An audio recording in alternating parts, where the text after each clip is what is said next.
Halo semuanya, selamat datang di channel aku Joy Production dan saya Jody Erensyah. Sebelum masuk ke pembahasannya ini aku mau tanya sedikit kepada kalian semua. Pernah gak sih kalian merasa pengen kabur dari rumah gitu? Kebanyakan orang-orang yang kutanya-tanya di sosial media, terutama di Facebook itu aku pernah ya bikin postingan di sebuah grup namanya tentang psikologi gitu, sih tempat orang-orang curhat gitu. Dan di situ mereka menjawab, kebanyakan mereka bilang ya pernah gitu. Kalau kita bacain komentarnya teman-teman yang misalnya di sini nih. Nah di sini mereka banyak yang komen dulu sering tapi nggak sampai semalaman balik pulang gitu.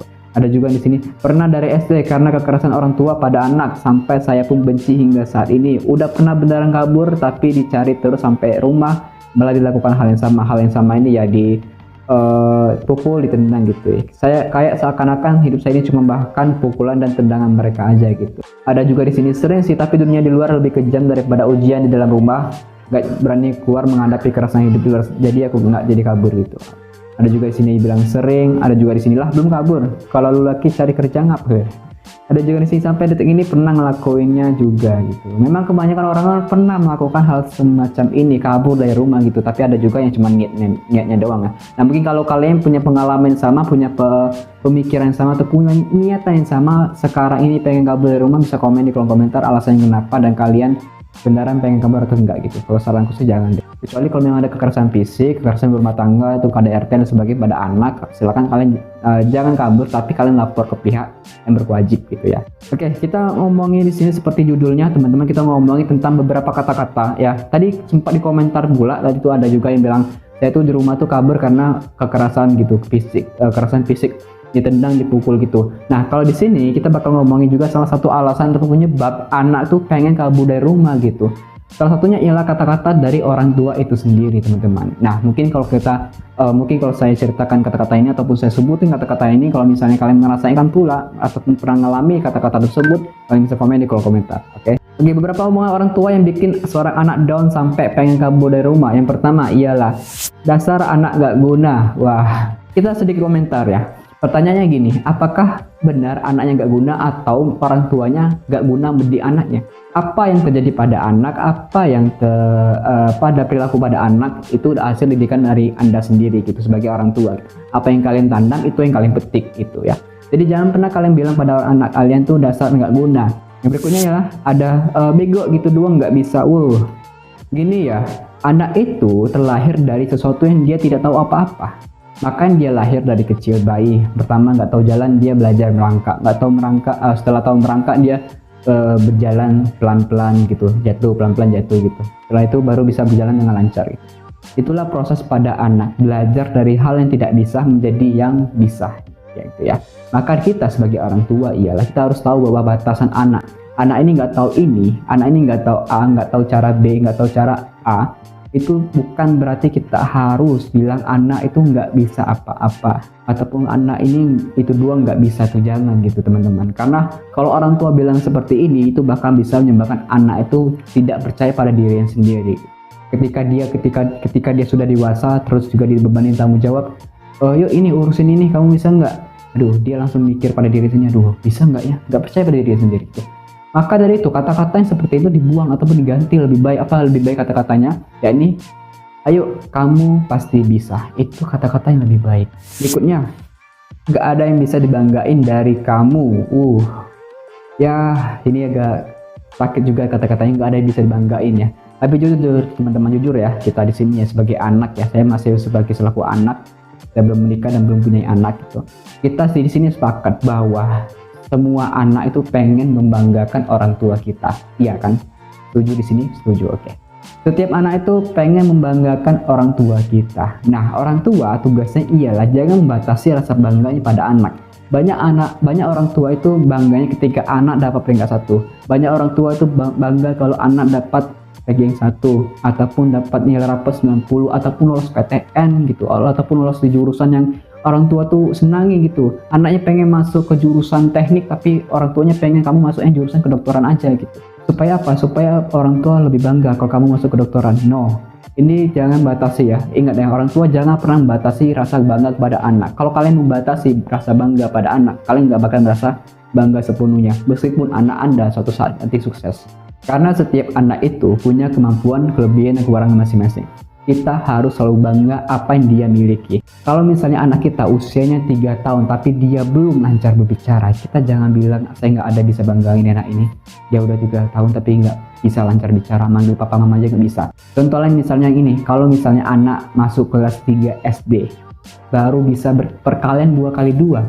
Anak-anak sepantaran dia itu bisa kalian 3x3 atau perkalian 3, perkalian 4, perkalian 9. Kita sebagai orang tua, kalau anaknya bisa kalian 2, itu kita harus banggain. Kita harus banggain, wah bangga, anak saya bisa kalian 2, kemarin nggak bisa di kelas 2, sekarang nggak bisa. Jangan patokkan kebanggaan pada anak, jangan, nggak bakal bisa. Oke? Begitu juga dengan kebahagiaan. Kalian jangan pernah menaruh kebahagiaan itu ataupun takarin level kebahagiaan itu. Kalau misalnya kalian punya ini, kalau misalnya kalian jadi ini, kalau misalnya kalian ini baru kalian bahagia, jangan. Kalian nggak bakal pernah bahagia kalau kalian mematokkan ataupun membatasi kebahagiaan kalian, nggak bakal bisa.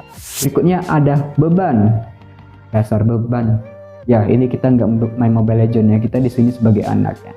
Pernah nggak sih kalian dibilangi beban orang tua kalian? Kata beban ini ya, kalaupun dipakai oleh orang teman-teman kita, sepantaran kita, kamu nih beban benar, main ini nggak aja nggak bisa. Itu aja udah bikin kita sakit hati sebenarnya. Apalagi dibilangin orang tua kita. Jadi kata-kata ini sepertinya tidak bagus untuk dilontarkan pada seorang anak, ya.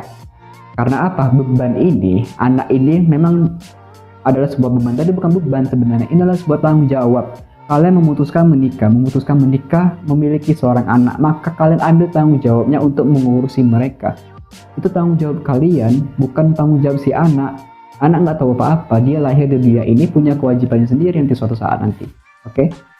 Dia tuh si A nggak kayak kamu. Wah, ini dibanding-bandingi. Oke. Di sini pasti kalian pernah sih, pasti ya, kalian pernah dibanding-bandingkan oleh orang tua kalian. Dan anak itu nggak suka dibanding-bandingkan, nggak suka sama sekali. Jangankan dia sebagai anak dibandingkan orang tua, dia dibandingkan kalau misalnya di tongkrong, dia dibandingkan oleh teman-teman dia, ataupun dia punya pacar dibandingin oleh pacar dia nggak bakal mau terima seperti itu, karena dia punya harga diri. Anak jangan pernah dibanding-bandingkan. Anak itu punya kemampuan spesial sendiri, kemampuan unik sendiri. Kita harus support ya, kita harus bantu dia, bimbing dia. Kalau misalnya anak nih ngurung di kamar terus malas makan dan sebagainya, kita sebagai orang tua harus peka bahwa anak ini punya masalah. Anak ini punya masalah, mungkin masalah pendewasaan dan sebagainya. Kita sebagai orang tua menjadi seorang guide, membimbing dia gitu. Itu tugas kita sebagai orang tua. Gak boleh membanding-bandingkan. Kata-kata itu bisa lebih tajam daripada sebuah pedang. Berikutnya ada, saya nyesal karena ngelahirin kamu. Ini biasanya dilempari oleh orang ibu ya, karena ibu kan melahirkannya. Tapi kita harus sadari, kita harus tahu bahwa anak itu tidak minta dilahirkan oleh seorang ibu, dari rahim seorang ibu enggak. Anak ataupun kita waktu lahir misalnya masih bumbu-bumbu di dalam kandungan, kita nggak pernah minta pada Tuhan, ya Allah, saya mau lahir di perut kandungan si ibu bernama bla. Kita nggak bisa minta tersebut. Ini sudah qadarullah, udah takdir Allah. Kita takdirnya sini, kita takdir dilahirkan dari kandungan rahim seorang ini. Kita itu takdir kita gitu. Kita nggak minta. Ini kalau kata-kata seperti ini itu sama aja kayak kita menyalahi takdir Allah gitu. Nggak boleh, itu kufur namanya ya. Awas, hati-hati, udah dosa pada anak, dosa pada Tuhan jadinya. Kata-kata berikutnya ialah doa. Ini aku pakai kutip kata doa ya di sini. Banyak sekali orang tua itu tidak sadar kata-kata itu mengungkit anaknya gitu, ataupun mengumpat ya, kata-kata lebih pantas, mengumpat anaknya sendiri. Padahal dalam niatnya memang nggak seperti itu, tapi dia karena misalnya kesal karena emosi pada anak, dia akhirnya mengumpat pada anak itu, bilangnya seperti ini. Kamu nih dasar anak monyet, ataupun dasarnya kamu, semoga aja kamu ketabrak mobil gitu, misalnya gitu. Atau hai kamu nih nakal benar, semoga aja kamu matinya timpa meteor atau gitu. Itu kata-kata itu adalah doa teman-teman. Kalau orang tua berkata seperti itu, kalau suatu saat kan Anda bilang seperti itu, terus ada malaikat lewat, itu doa bisa diaminin oleh malaikat, dan doa malaikat itu mustajab. Pernah suatu kejadian ini, kisah yang diceritakan oleh guru saya waktu di SMA. Ada seorang anak, dia tuh bandel, nakal. Orang tuanya itu nggak punya rasa sabar yang lebih luas ya, nggak sabaran orang tuanya. Ibunya marah-marah pada anak tersebut sampai dia mengumpat dengan seperti ini, semoga aja kamu mati ketimpa batu ataupun dinding. Foto ketiga, atau ada kejadian gempa bumi dan si anak ini meninggal dengan keadaan ditimpa oleh dinding ataupun tembok. Tetap teman-teman, sebuah kata-kata itu bisa jadi doa gitu. Makanya berkatalah baik ataupun diam ya. Sebuah hadis yang bilang seperti itu ya. Kalau kamu beriman pada Allah dan pada hari akhir, maka kamu berkata baik atau diam. Itu berlaku juga pada orang tua. Kalau orang tuanya marah, kesal, emosian, jangan sekali-kali mengumpat anak. Itu bisa jadi sebuah doa. Ada anaknya bodoh, dibilangin kamu bodoh bener. Bisa kan kita bisa bilang, kamu nih pintar ya. Jadi seperti itu.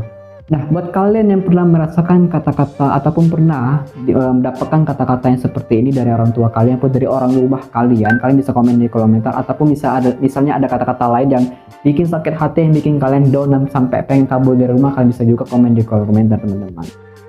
Cukup sekian video kita kali ini, semoga bermanfaat buat kalian. Jangan lupa like dan subscribe-nya, komen juga di kolom komentar kalau kalian punya pengalaman yang menyakitkan yang daripada kata-kata gitu, mungkin mengalami namanya KDRT dan sebagainya, bisa juga komen di kolom komentar. Oke, saya Jody Ransa, kalau ada kata-kata yang salah saya mohon maaf, kami undur diri dan sampai jumpa, bye bye.